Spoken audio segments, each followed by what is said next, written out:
A 7-year-old boy, his face bloodied and his shirt torn, stumbled into a biker bar late at night. He placed 7 crumpled dollar bills on the table and whispered words that froze the entire room. "Will you kill my stepdad for me?"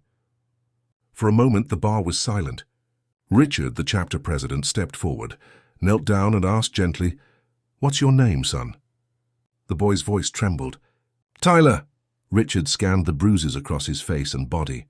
"Why are you here, Tyler?" he pressed. Tears filled the boy's eyes. "My stepdad beats me and my mom whenever he drinks. But tonight he said he'd kill her. These $7 are all I have. Please." Tank slammed his fist on the table. "Let's finish him right now." Snake pulled out a knife.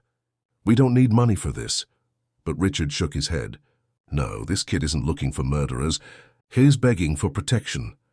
At that moment, Doc, once a paramedic before prison, stepped forward and checked the boy's injuries. "2 ribs broken," he announced grimly. "Maybe internal bleeding." The bikers cursed and growled. Rage boiled inside hardened men the world called criminals. Suddenly, sirens wailed in the distance. Everyone stiffened. Were the cops coming? No. The sound passed by, heading straight for Maple Road.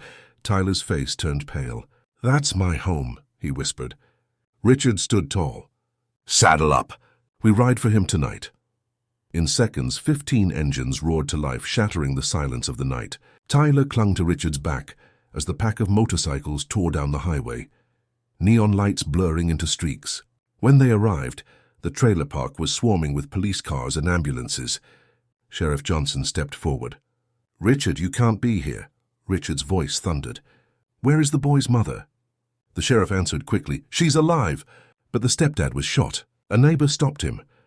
Tyler burst into tears of relief as he saw his mother alive, but another blow came quickly. Child services had arrived. "The boy has to go into foster care tonight," the social worker insisted. Tyler screamed, "No! Don't take my mom!" Instantly, 15 bikers formed a wall around him, faces like stone, fists tightening, the tension so thick it could spark a war. The cops reached for their weapons, ready for a showdown. Then headlights cut through the dark. A car door slammed, and Richard's wife stepped out. She was a respected nurse with no criminal record and a certified foster parent.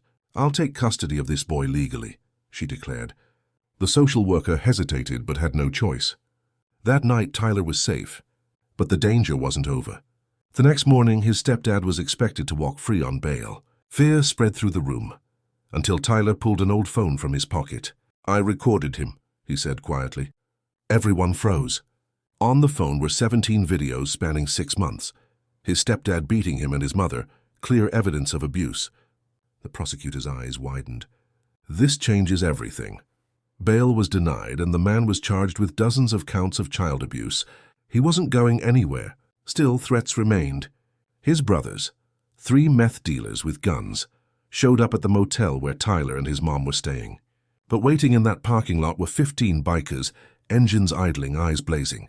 No shots were fired that night, but the brothers disappeared and were never seen again. Some say they fled town forever. The others whispered darker endings. All Richard ever said was, they relocated. For health reasons. The stepdad, realizing the walls were closing in, took a plea deal for 8 years in prison. The neighbor, a Vietnam veteran who had fired the shot that saved Tyler's mother, was honored with a medal by the city. His lawyer fees? Paid in full by the bikers. Tyler and his mom moved into a small apartment, guarded by men society called dangerous, but who treated them like family. Anyone who looked at them wrong quickly learned that 15 leather-clad demons were watching. Years later, when Richard asked Tyler why he still kept those 7 crumpled dollar bills, now framed on the wall of the biker bar, Tyler smiled and said something unforgettable.